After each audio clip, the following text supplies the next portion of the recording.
What's up mga kabuhay? Let's go start.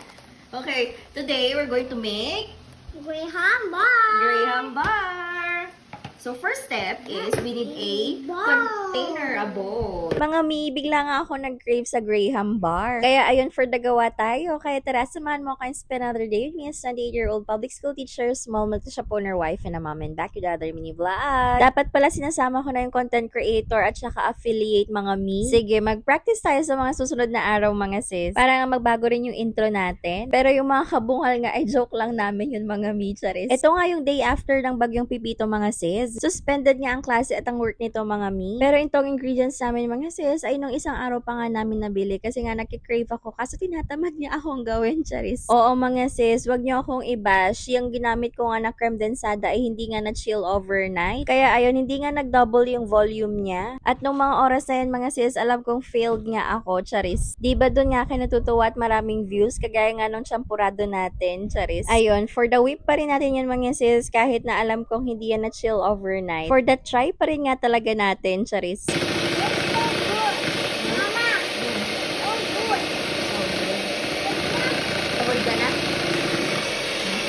Siyempre mga sis, for the try nga rin ni auntie ninyo, kaso nga lang ayun, pagod na raw siya. Itong hand mixer nga na gamit ko mga sister ay matagal na nga sa amin. Dahil kung matatanong nyo nga mga sis, ako ay isang frustrated bakeries char. Parang ang saya-saya kasi mag-bake ganun. Sa dami-dami na ginagawa kong cakes mga sis, lalo na yung mga cheesecake ganun, hindi ako nagtatagumpay doon char. Kaya ayun, na-frustrate ako, hindi ko na tinuloy char. Kasi ang tagal na nga sa ref, walang kumakain, ganun kapangit yung lasa charing. Hindi ko nga alam mga sis kung kami nga lang gumagawa nito. So nasausaw nga muna namin yung Graham crackers sa may milk or di kaya kapag fruit cocktail naman yung gagamitin namin dun sa sabaw nun. Hindi ko nga sure kung isang way nga yun para hindi umangat yung Graham crackers. Pero for me kasi mas malambot nga yung tinapay nun kaya ayun ang ginagawa namin. Nung mga oras na to mga sis talagang patience, charing. Syempre dahil may kasama akong masulit na bata, char. Kaya ayun, baby kalma tayo dyan, charis. Dahil alam kong failed nga yung ginawa nating milk mga sis, hindi na ako maasa na Graham bar nga yung gagawin natin, charing. Kaya ayun, ang sabi ko ay yung normal na nga lang na Graham. Total, kakainin lang din naman natin. Para kasi ang sarap ng kumain itong Graham mga sister na walang fruit cocktail, walang mango, yung parang natural lang, yung plain nga lang yung lasa niya. Pero mga sis, meron naman akong success vlog tungkol doon sa may mango Graham. Meron na nga yung 55k views sa YouTube. So ayan, naglalagay nga ako ng Graham cracker sa itaas mga sis para kunwari Graham bar nga, charis. O diba, mukhang hindi yan masarap mga sis, pero masarap yan, charis. Sabi nga nila, don't judge a book by its cover, char. Since wala ang takip itong pinaglagyan ko mga sister, naglagay na lang ako ng cling wrap dyan para hindi naman matuluan ng tubig sa may ref. And ayun mga sis, ilalagay na nga natin sa freezer. Wag nga kayong bash kung magulo nga yung ref namin, charis. And nung kinagabihan nga mga sis, grabe, hindi nga ako makatulog kasi nagkikrave nga ako sa something sweet. Kaya sabi ko kahit hindi pa nga okay ay kainin na nga namin. Parang mga 4 hours pa nga lang sa freezer yan mga sis at hindi pa ganun katigas. Pero ayun, kahit failed nga tayo sa milk at hindi pa masyadong matigas yan mga sister, ay for the sarap yan. Si Amira nga ay Graham crackers nga lang ang gusto dyan. Mga sis, kung kayo nga hindi pa na-share ng blessings, ano pang hinihintay mo? Huwag mong kakalimutan mag-like, mag-comment at share tong video namin at follow na rin ang Facebook namin at malay mo ikaw na nga ang susunod at maswerteng top fan na papipili si Ella for today's video. Bye!